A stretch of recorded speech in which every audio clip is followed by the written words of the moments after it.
Ayan. Have a blessed divine hope, everyone. Ngayon ay February 28, 2026 at ang oras ay... Anong oras na ba? Bakit ganito yung aking cellphone? Mahal, anong oras na dyan? Ba't walang orasan to? Anong oras na ba? Mga 10 o'clock na ng gabi? Okay. Purihin na nagsugo, hindi ang mga sinugo. Una at higit sa lahat ay wala akong sawang aking itinataas, pinupuri, dinadakila, nilulwalhati, pinasasalamatan, sinasamba ang pinaka-Diyos ng kaliwanagan, ang banal na espiritu at ang inang lupa. Maraming salamat sa apat na elemento ng daigdig, ang elemento ng apoy, ng tubig, ng hangin at ng lupa, at sa apat na direksyon ito from the north, east, west, south. Mabuhay, mahalika Kingdom of God, the Lupasug Sulu Empire, the Rule Islam, the 11 countries, 1C. Mabuhay ang nagmumula sa sikatan ng araw, at higit sa lahat, mabuhay ang nagmumula sa 12 tribes. Nawa ang espiritu ng katotohanan, kaliwanagan, kaunawaan, kapayapaan, at higit sa lahat, ang katarungan ay iiral sa ating lahat. Wala akong munang sawang pasasalamatan ang lahat ng mga kapatid na ipinapanalangin ang ating misyon, the very impossible mission, no? Sa lahat ng inyong mga pakikiisa, sa lahat ng inyong pagtsatsaga, sa lahat ng inyong pangunawa at nilalawak ninyo ang inyong mga kaisipan, no? Maraming salamat. At sa gabing ito, bagong lahat, dalangin ko na ang bawat isa sa atin ay nasa mabubuting kalagayan, lalo na ang ating mga kapatid na OFWs na kung saan nandyan ngayon na bibilang sa mga lugar na kung saan nandyan ngayon ang mga kaguluhan. Okay? Mga kapatid, sa gabing ito, meron lang akong kukunting liliwanagin pa sa inyo. At meron akong mga bagay na nais kong ibahagi sa inyo. Itong ibabahagi ko sa inyo ay katulad ng sinasabi ko sa inyo, wala itong personalan, trabaho lang, okay? Kailangan natin ihayag ito, okay? Number 1, ito yun ha, patungkol ito doon sa may Irupas na gipost natin kagabi dahil sa may nagtanong, no? Ngayon, ito yun ha. Ano ang pinaka-topic natin ngayon dito? Dito ninyo dapat maintindihan ninyo, maunawaan ninyo yung about talaga sa 666. Dahil sa totoo lang, naglipana na ngayon eh. Okay? Okay, balik tayo sa Aeropass.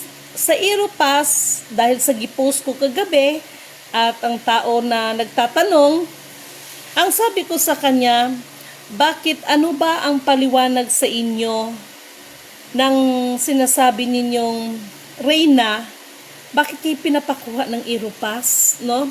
Ito yung sinabi sa akin. Hindi ko siya babanggitin, pero naano ko to na certified member niya ito. Okay. Magandang umaga po, Ma'am Didimin, po rin na nagsugo, hindi ang mga sinugo. Watching from, di ko nasasabihin. Ma'am, maraming salamat po sa ipinaliwanag mo sa akin about sa Europass o Europass, kasi hindi ang sinabi. Hindi yan ang sinabi. Take note. Okay? Take note. Hindi yan ang sinabi sa amin. Ang sabi daw sa kanila, makinig kayo, kapag mag-lockdown daw kuno, ay yung Europass lang daw ang makakaligtas sa batas niya. Ulitin ko. Ang pagkapaliwanag sa kanila, bakit sila pinapakuha ng Europass hanggang ngayon, dahil ang pagkasabi sa kanila, kapag mag-lockdown, ang makaligtas lang sa batas niya ang mayroong tinatawag na Aeropass. Oh my God. Batas niya ha. Sana all. Okay? Ma'am Lidimin, kay maraming salamat uli, Ma'am Lidimin, sa paliwanag mo. Ipadala ko na lang ito sa aking mga kaibigan ko para malaman nila kung ano talagang ibig sabihin ng Irupas, ma'am. Sus, Ginoo. Hay, nako talaga lang. Tapos ito pa. Okay, ito pa. Ah? Ano ba ito? Namuhay ba kayo ng pananakot? Ano bang implementasyon? Ano ba ang pagkaano sa inyong implementasyon? No? Wala pa nga implementasyon, parang namumuhay na kayo sa takot Ito pang mas matindi. Okay? Mayong gabi, ma'am. O, ito na. Share ko lang. Utos daw. No? Utos daw ni. Alam nyo na kung sino yan. Ganito yun, no? Inutusan daw ni. Alam nyo na kung sino yan, no? Si Donald Trump, inutusan niya, inutusan niya. Oh, yung nagpakilalang queen, ang sabi dito, inutusan daw niya. No? Sinabi dito, inutusan niya si Donald Trump. At nasundo naman daw sa kanya, kaya start na raw po yung war. Pastilan, Ginoo. Ano ba? Para matakot talaga ang mga tao sa inyo. Ngayon, parang inaangkin ninyo na kayo ang nag-utos. Wow ha? Kayo ang nag-utos kay Donald Trump para i-war. Oh, akala ko ba mga makadiyos kayo? Akala ko ba? Kayo talaga. Mga kapatid, katulad niya na ito, ngayon ko lang to babasagin. Sabi ko sa inyo, may pasasabugin ako Alam ninyo, wag kayong magagalit dyan mga ibang kapatid. Sinabi ko naman sa inyo na you're the royal family kung tutuusin. But it doesn't mean that you are the royal family is ikaw na talaga yan. Mali. This is me, Lidimin Canoto. Okay?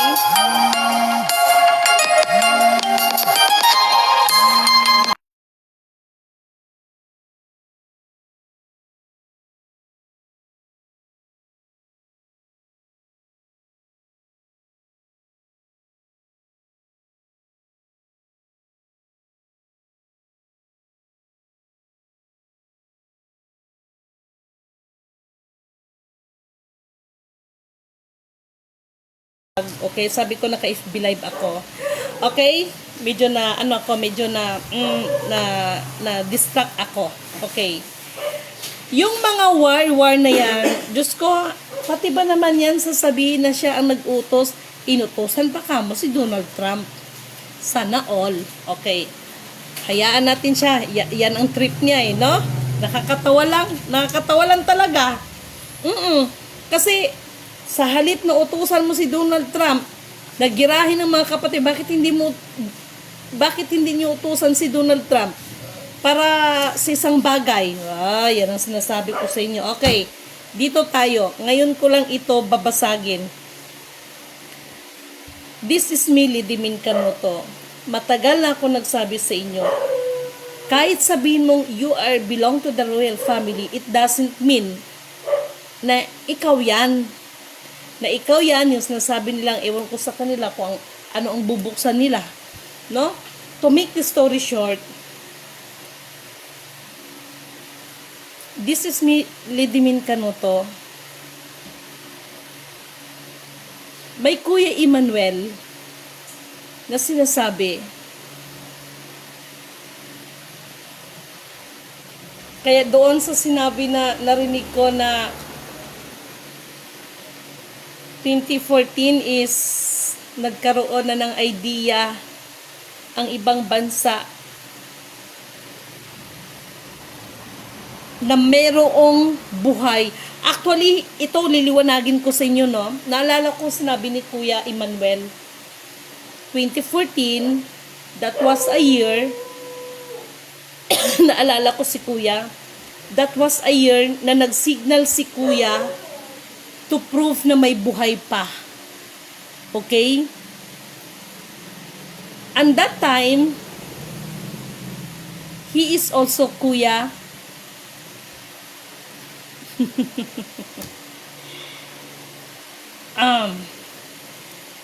Hay naka, sasabihin ko ba to? Marami na naman kasing trying hard copycat eh. Baka mamaya yung nagpakilalang hari. Baka mamaya bigla nating mabalitaan siya naman si ganito. Pag sure kayo dyan ba? 2014, ito yung naalala ko kay kuya. Nagsignal siya. Saan siya nagsignal? Nagsignal siya sa US to prove na meron pa pong buhay. Kaya di ba nabulabog nga po, nabulabog ang madlang planeta ninyo. Why? Walang pinagkaiba yan doon sa Nisara Gisara. Kaya sinabi nila, we are waiting for the green signal. Again, ibig sabihin, may nagsignal. Ibig sabihin, sino nagsignal, kailan? At sasagutin ko yan. That was February 17, 2019 at 2 p.m. Bakit ko po yan nasabi? At ito po ay sinang-ayunan ng isa sa mga developer, programmer ng Quantum Financial System. Dalawa kasi yan sila, nag-resign yung isa. Yung nag-resign ang nakausap ko. Ngayon, if we are talking about person, yun po yung kinuha ko sa sementeryo. Na yung buto na yon is meron po siyang tinatawag na serial number. At di ba sinabi ko na nga sa inyo na pagtagumpayan ko na ihatid siya sa bankers. That's it. And if we're talking about the bankers, mga mahal kong kapatid, mahal na pamahalaan. Makinig ang lahat ng may pandinig, ng may hawak ng mga commodities, especially the EU. Bakit nila ito dinideklarang peke? Kaya sinagot ko yung isa nating mahal na kapatid. Maraming salamat sa sinabi ninyo kasi may tinutulungan tayong isang kapatid. Bakit? Because system is real. Bakit? This is Mili Dimin Canuto. Alam nyo ba na sa buong daigdig at saka sa buong sa buong Federal Reserve, kasama po sa na program ang pinakamababa 6 carats. Naintindihan nyo ako? Kaya yung ibang bagay sasabihin nila na peke. Bakit? Unang-una, where is your identity? No? Where is your identity? Ako, I am not an assayer, but according to the system, kaya natin i-identify ang isang bagay, especially the EU. Naalala niyo ba yung 3,500 metric tons? Naalala niyo ba yung 25 metric tons na sinabing inilabas ng Central Bank? Mga issue ng mga ganon. Pero sa totoo lang, lumalabas na fake kahit hindi naman. Bakit? Bakit kaya? Ang topic ko ngayon, ayaw ko maligaw yung mga pag-iisip ninyo.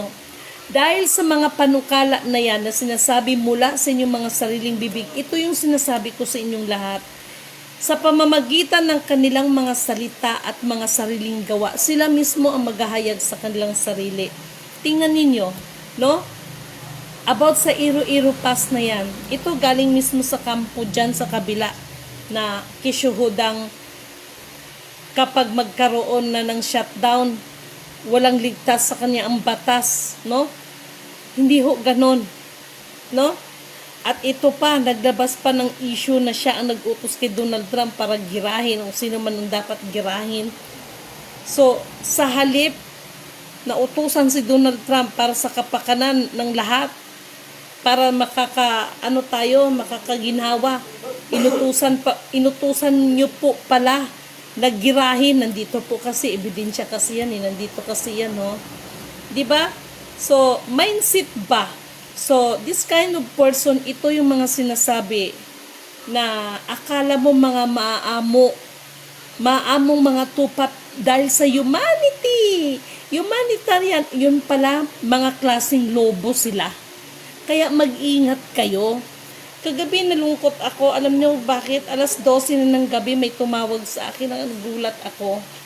Kaya ngayon sabi ko sa asawa ko, Mula ngayon pag matulog tayo, kailangan kung maaari lang naka-silent talagang cellphone, kundi hinaan lang. Bakit? Tumatawag sa akin dahil sabi niya, alam niya na busy ako at alam niya dahil syempre nakikita niyo rin naman, di ba, na may time na matagal ako natutulog. Minsan, alas 12 ako nag-FB live. Eh, sabi ko, bakit po, ano po may paglilingkod ko? Nandyan pala sila ngayon sa Maynila, taga Iloilo po sila. No? Dahil meron ding mga gumaganap, no? May kinalaman pa rin sa Gold Bullion Certificate. At ito na yon, pinapapunta sila dito, dyan sa Maynila, dahil magre-release na daw ng pera. Kaya tinanong ako, ma'am, ano ba talaga, may release po ba talaga? Wala. So, napatawa tuloy ako. Alam niyo kung bakit? I am not belong to that group. Ako ang tinanungan. So, sabi ko, maniwala ka man sa akin sa hindi, matagal na nagbangayan sa bagay na walang release. So, nakita ko talaga sa kanya na, ay, di ba? At na problema ngayon kung papaano makauwi sa Iloilo. At higit sa lahat, ano yung mukha na iharap sa pamilya nila? Na gayong mga nasanla ang kanilang ibang mga ari-arian dahil lang sa release na yan. Naintindihan ninyo ako? Kaya, sa gabing ito, my bottom line is, mag-ingat kayo sa mga klaseng ganito dahil sila yung mga kapatid na nagpagamit, no? Para sa tatakan blues ng 666 na yan. Oo. Ba't naaamoy ko? May naaamoy ako. Alam niyo ba kung anong naaamoy ko? Halimuyak ng isang bundok. Amoy na amoy ko talaga, grabe. Alam niyo yung nasa bukid ka, may maamoy ka dyan sa bukid eh. Bakit kaya? Okay. Kung ang Iran at saka Iraq ngayon, nagkakagulo sila ngayon dyan, no? Naamoy ko. Alam niyo ba nung nakaraan na sabi ko, may naamoy akong preskong dugo? Yun na pala yun, yung pagputok ng Mount Canlaon. Ngayon naman, ang naamoy ko yung amoy gubat, yung ibig kong sabihin, lansangan ba? Yung kakahuyan, parang ganun. Naamoy ko eh, no? Okay, so, ganun pa man, malalaman ko rin yan kung anong mensahe nito, bakit naaamoy ko. Okay? So, mga mahal kong kapatid, tayo ay kumikilos para sa ating kalayaan. Hindi po para sa mga daming kagintuan. Hindi po yon. Kaya nalulungkot ako na may mga ganitong eksena. Okay? Kaya ako, sabi ko nga, papaano natin ito lalabanan? Papaano tayo makatayo at tumindig sa mga bagay na ito? Dinadaan lang kayo sa mga organisasyon na yan, yung iba. No? Pero yun pala, tatakan blues na pala kasi ang alam ko talaga, the Europass, pag wala ka talagang ganyan, hindi ka pwedeng ganito, hindi ka pwedeng ganun. So, biblically speaking, no? Ay, alam nyo na kung anong tatakan blues yan. Di ba? Alam nyo na yan, nasa Bible yan eh. Kaya mga mahal kong kapatid, mag-ingat kayo sa mga nag-aalok sa inyo na mga organization, foundation. Mamaya, nabitag na pala kayo. Mamaya, may tatak na pala kayo dahil sa mga pag-fill up ng mga bagay na yan. Na? Sana naiintindihan ninyo ko at sana isa puso ninyo yung mga pinahayag ko ngayon, no? Na just imagine, no? Mayroong takutan blues ang nangyari sa inyong grupo, no? Na ang makakaligtas lang sa shutdown ay yung may Europass. Pagkano nga ba Europass nyo? Tapos ako, niliwanagin ko lang, discarding nila yan. No, wala akong pakialam dyan. Ang sa akin lang, sinagot ko lang kung ano ang katanungan ng mga kapatid na naghahanap ng kaliwanagan. Okay? Pangalawa, Mga mahal kong kapatid, inuubo na naman ko. No? Dalangin ni Lidimin na sa kabila lahat ng mga pangyayari ay nandoon pa rin yung gumawa tayo ng tama. At sa gabing ito, pinapasalamatan ko rin ang Panginoon at dininig niya ang ating mga panalangin, no? Actually po, ito po ha, sinabi ko na sa inyo. Masaya ako na nakalabas na si Francis Leo Marcos. Ayan sir, binabati po kita sir, no? Si Francis Leo Marcos, no? Sabi ko naman sa kabila po ng lahat na nangyari, God has a purpose. Maybe He has a good plan for you, Sir Leo or Sir Francis Leo Marcos, no? We cannot please everybody, pero nakita ko talaga na yung pangyayari na yon may dahilan, no? May dahilan. Isang kapamaraanan yon para sa katotohanan, no? Na dapat natin imulat ang mga mata. Okay. Mayroon din akong komento kay Sir Manny Pacquiao, no? Sir Manny, bilang isang anak, natural lang na masasaktan ka, lalo pat nanay mo ang pinag-usapan. Natural lang po yun bilang isang anak, talagang masasaktan ka talaga. Pero, kung totoosin Sir Manny, no? Di ba dati meron din nag-i-issue sa inyo tungkol sa inyo ni Madam Jinky, yung asawa niyo po. Alam naman natin yan na sa social media mayroong mga mas karumal-dumal na mga issue na pinaparatang sa inyo, pero wala lagi ka nag-file og kaso, hindi mo pinailan ng kaso, no? Sa nakita ko kasi kay Sir Manny, parang sa halip, no, na mas ipapakita mo bilang lingkod ng Diyos na maging ilawan. 'Di ba dapat kung dumulog sa iyo si Mr. Makagago, siguro sa akin lang Sir Manny, no? Ito hindi tayo nakikisaw-saw ha. Tayo po ay bilang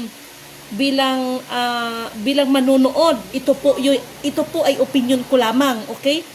Di ba sir, bilang kayo ay nangangaral ng salita ng Diyos, hindi nyo malang ba na pangaralan si Makagago? No? Na pag-usapan na lang nila, parang ang nakita ko kasi doon sir, parang iba ang dating dahil ba sa may pera ka na? Hindi na ikaw yung dati, no? Hindi ka na ikaw yung dati. Nalunod na yata kayo sa kayamanan ni Sir Manny, no? Bilang isang anak po, tama po yun, no? Bilang isang anak, masasaktan ka dahil sa mga bagay na yon, no? Na sinabi ni Sir Leo, no? Natural lang po yun, bilang isang anak, masasaktan ka talaga. Pero, nakita ko lang doon, no?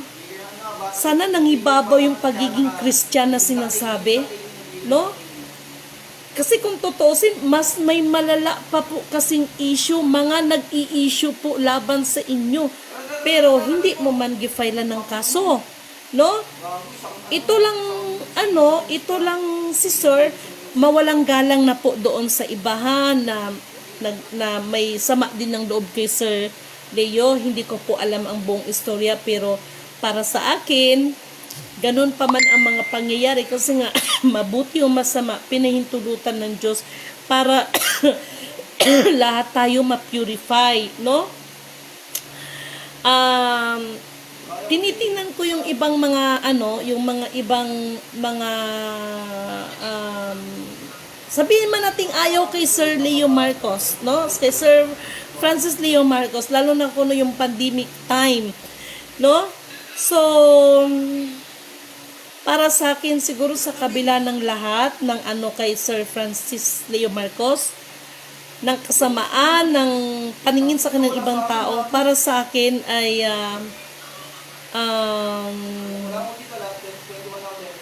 para sa akin, kahit papaano ay merong mabuti siyang kalooban. Yun na lang ang masasabi ko doon. Okay? Na-disappoint lang ako kay Sir Manny, kay Senador Manny Pacquiao. Bakit? no? Uulitin ko, bilang isang anak, natural lang yon na masasaktan ka doon sa sinabi na ganito si Mami D. Kasi ang pagkasabi doon kasi ni Sir Leo, dati, no, sabi niya, mayroon siyang sinabi na bakit dati si Mami D is ganito, ganyan, ganyan, di ba? So, ang na-disappoint ako doon, sa halip na mamamagitan ka, Sir Manny, sa away ng dalawa at pangaralan mo bilang Kristiyano, tama yung sinabi ng isang nag-comment din na nagpasulsul, no? Nagpasulsul. Kung sa bagay, matalino ka naman siguro, Sir Manny, no? Kailang nakaka-disappoint bilang lingkod ng Diyos, bilang Kristiyano, dapat mamagitan po kayo. No, dapat po hindi kayo nagbase doon dahil lang doon sa ano na yon, no? At mas siguro si Sir Leo ay napagsabihan mo rin, no? Nawala na ba yung espiritu, Sir Manny, ba yung dati good na makikita sa iyo, nagpapakumbaba ka, ngayon parang just because you have a money, parang ganito ka na, parang, wag niyo akong ganyan, di ba? Nakikita naman natin ang realidad. So, iba talaga nagagawa pag may pera, no? So, sa bagay, pera ninyo yan, no? Pero, alam nyo, about money, about pera, gusto ko lang liliwanagin, ha? Kaya ito yung sinasabi ko sa inyo, mga mahal kong kapatid, ingatan ninyo ang inyong mga sarili. Ingatan ninyo ang inyong mga nakikita na hindi kayo madadaya, at ingatan ninyo ang inyong mga pandinig na hindi kayo madadaya para humatol ka ng kapwa mo. Naintindihan nyo ako? How sad lang talaga, sa totoo lang. Nakakalungkot isipin. Ang pera nga naman talaga, no? Nakakapagbago ng pagkatao ng tao, no? Kaya ako, sabi ko nga loobin ng Panginoon, magawa ko itong mission ko, kahit sabihin pa dyan ko ano yung mamanahin ko, no? Para sa akin, ko na lang yan, hindi ko rin ipamimigay. Bakit hindi ko ipamimigay? Gagamitin ko na lang yan para matulungan yung iba, natutulungan din nila yung mga sarili. Hindi yung puro bigay, kundi tulungan din yung kanilang mga sarili. Di ba? Ganon. Sa Bible nga, mayroon ng character dyan, no? Hiniling niya na ayaw niyang maging mayaman, ayaw din niya maging dukha. O biblically speaking, nandyan yan. Di ba? Kaya baka daw makalimot siya sa Diyos. Yun naman talaga ang totoo. Kaya sana si Sir Manny, no? Siguro din po, kasi hindi naman tayo perfect, no? Sir Manny, kasi di ba sabi niya, didimanda niya si Sir Leo, no? Siguro, Sir Manny, bilang Christian, no, ay mapagbulay-bulayan ninyo na mapatawad nyo rin alam nyo na, si Sir Francis, no? At sana mapagpayuhan mo rin siya. Di ba? Sana, Sir Manny, wag makalimot, no? Wag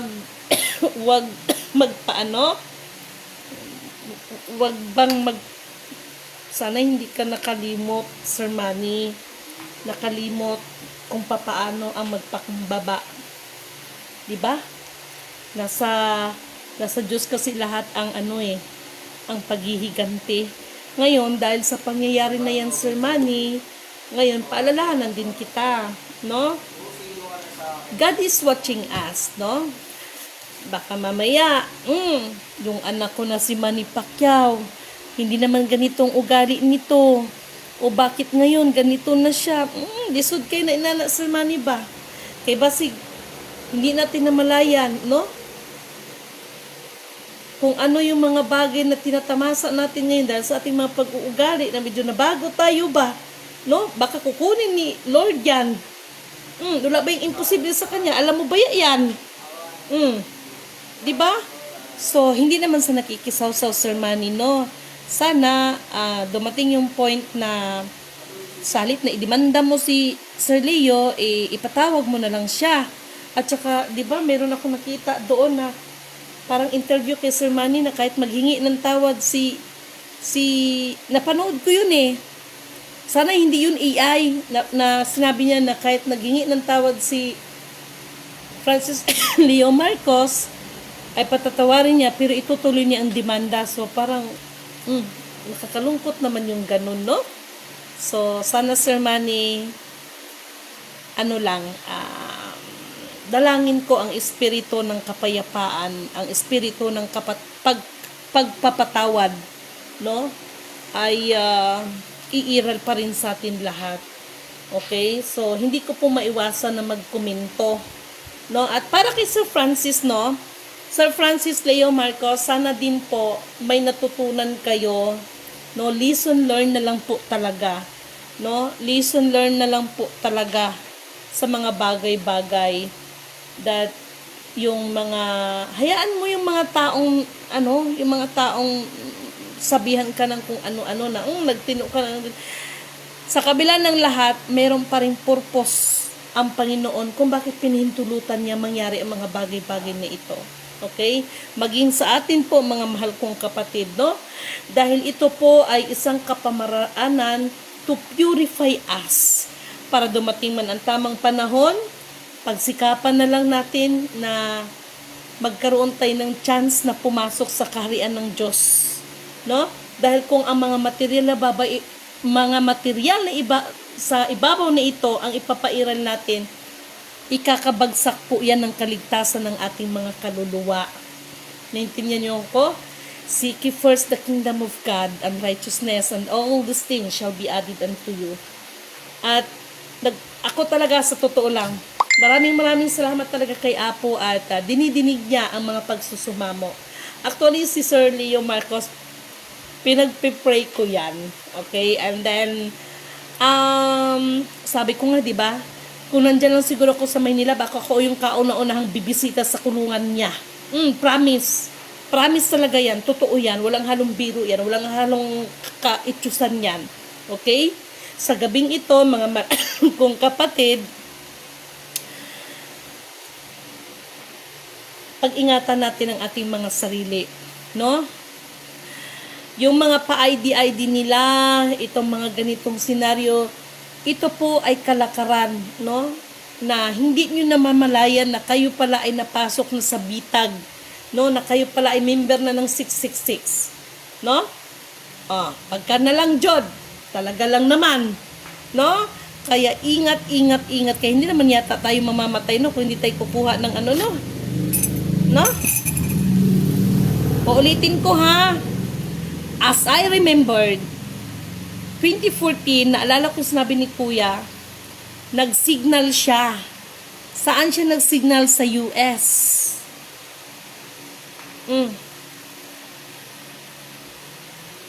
And Kuya also is, hindi pa time para i-reveal yan.